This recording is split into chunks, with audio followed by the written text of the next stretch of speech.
ज्ञान प्राप्ति के लिए। स्वास्थ्य के बारे में भी हम लोगों ने तरह तरह की राहों पे चले हैं, भटकते रहे हैं।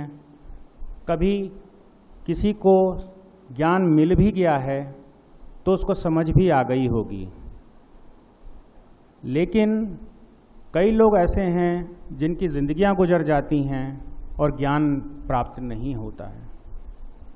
यदि हमने इतने जन्म हम लेते आ रहे हैं, उनमें से एक जन्म में सिर्फ शरीर के ऊपर भी फोकस किया तो हमारा वो जन्म सफल हो जाता है।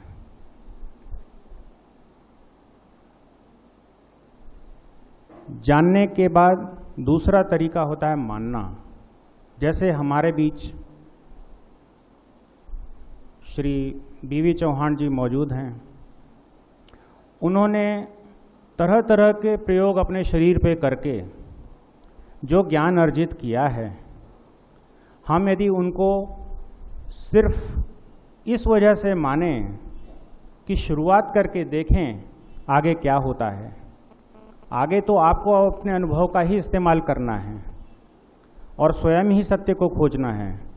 पर यदि कोई गुणीजन हमारे बीच हैं जिन्होंने अपनी ज़िंदगी इस पे दांव पे लगा दी है और कुछ ज्ञान अर्जित किया है, कुछ मोती बटोरे हैं और जो आपको हमेशा देने के लिए तत्पर हैं, तो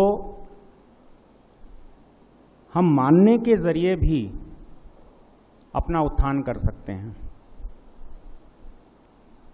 तो आइए इनके सानिध्य का लाभ उठाते हैं और पूरे विश्वास, श्रद्धा, सेवा की भावना और समर्पण के साथ इस कैंप में भाग लेते हैं।